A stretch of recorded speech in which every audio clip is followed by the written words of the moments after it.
get this show started!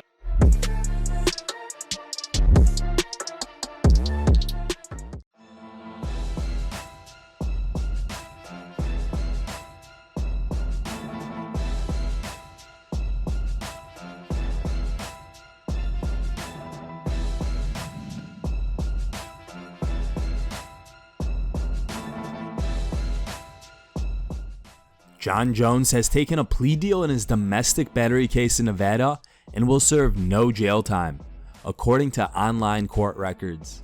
Along with a court condition to stay out of trouble, Jones was ordered to pay $750 in restitution to the victim and get counseling for anger management. Initially, Jones was charged with domestic violence and felony vehicle tampering after an alleged incident at Caesars Palace in Las Vegas on September 24th, after the UFC Hall of Fame induction ceremony.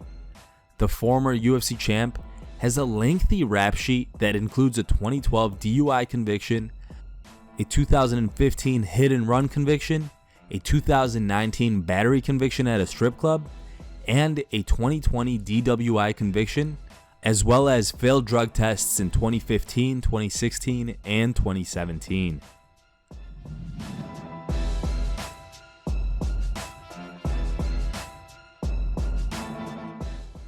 Dan Hardy and Tyron Woodley recently had multiple back and forths on Twitter. Hardy criticized Woodley for his poor performance against Jake Paul and called the former champ out for a boxing match. Now, speaking to Jimmy Smith on Unlocking the Cage, Hardy discussed the Woodley vs. Paul rematch and revealed that he was offered to fight the former UFC champ on the Paul Fury card. Here's the clip. When the fight was announced, maybe a week before the fight was announced, I spoke to Jake Paul's manager, and he spoke to me about fighting Tyron Woodley on the undercard of that fight. But it was just too soon. I've got so many things to do. I'm just prepping for Cage Warriors right now. Like, I've just been too busy, so I wouldn't have been able to. But in my head, we were already conversing about the March fight.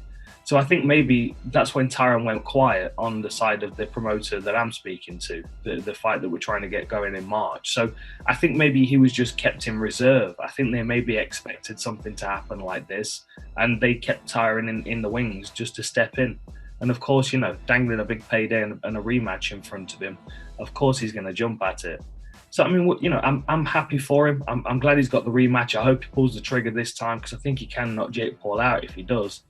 And then that sets up a trilogy. I mean, it might push my plans to fight him back, but that's still on the table if he wants it. But I've got a couple of other options. I get the odd message in my inbox from the occasional person, and how'd you fancy it or whatever. I don't know whether his only option then is maybe to return to MMA.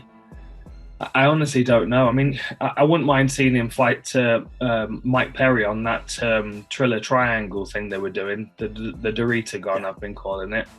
I wouldn't mind seeing him on that. I think there's money out there for him to be made, but as far as his boxing career, it's about as dead in the water as his rap game. So yeah, there's a lot of pressure on him this time around, a lot more than there was last time, I think, because now he's got to. And at some point, someone's going to see whether that tattoo's actually on his finger as well, aren't they?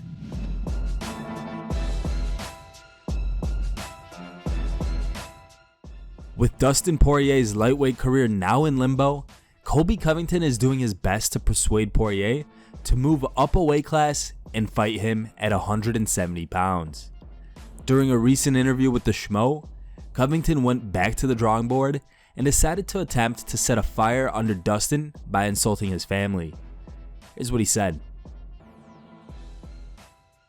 "It's so personal. This isn't about the rankings. He's number 1 at lightweight. I'm number 1 at welterweight. But to be honest, Schmo, we weigh the exact same weight. He probably weighs 5 or 10 pounds more than me. All that reckless talk about you saying it was on site, this and that, name the site. Let's do this, man. Bring your Jezebel wife, bring that little kid you use as a prop, and let's run this. Stop scamming people with your fake charity, and let's fight, man.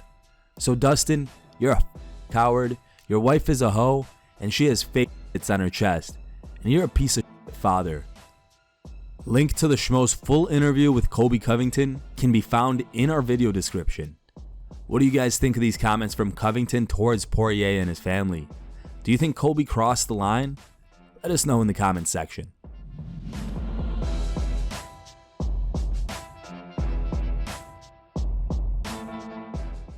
Dustin Poirier suffered another loss for the UFC lightweight title last Saturday at UFC 269 in Las Vegas. Speaking on the Chael Sonnen show, the American gangster discussed what's next for Poirier following the loss and whether he still has a chance to become the UFC champion, having lost 2 title fights against Khabib Nurmagomedov and now against Charles Oliveira. Here's the clip. I was in his spot where I fought for a championship, and I was motivated, I was hungry, and I was working harder than ever, and I stood back and thought about the path I'm going to go through. How many airplanes am I going to get on? How many scales am I going to have to do? How many media interviews? How many men am I going to have to fight without ever stubbing my toe? I mean, it is one of those things where you are taking on so much, and the only way to do it is just 1 degree each day. So Dustin, who's done this multiple times for the interim championship, for his title fight with Khabib, and now returning to #1 contendership through Conor McGregor twice, and now going into this fight with Oliveira. I mean, it's a lot. It's going to take years, and you have absolutely no room for error. 155 pounds. We got guys like Makhachev, who's won his last 8 fights. We got guys like Darush, who's won his last 7 fights. I mean, you're just talking about some very competitive things that you have to go through. For Dustin to want to stand back just for a moment, I mean, there is an old expression, a rich man can't fight. Dustin has done very well for himself, but he's still hungry, he's still young, he's wildly talented. I mean, quite frankly, he looked really good in that fight. There was some things that didn't go his way, and that helped to shape the outcome. He's also got Conor McGregor sitting out there, and I do think that that's very relevant. If Dustin had won this, I don't think you could bring Conor into a world title fight. I think that's a tough sell for anybody. Imagine you and I are going to have to go pitch that to the people. We'd have a pretty hard job with that, but all of a sudden, it does open door number 4, the door to go into match number 4 with those two.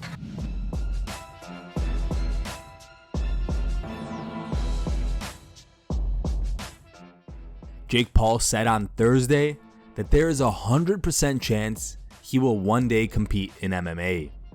He added that he has already discussed training at the American Kickboxing Academy under coach Javier Mendez and former UFC champion Khabib Nurmagomedov. I don't see why, if I can do boxing at this high of a level, that I couldn't do MMA at this high of a level.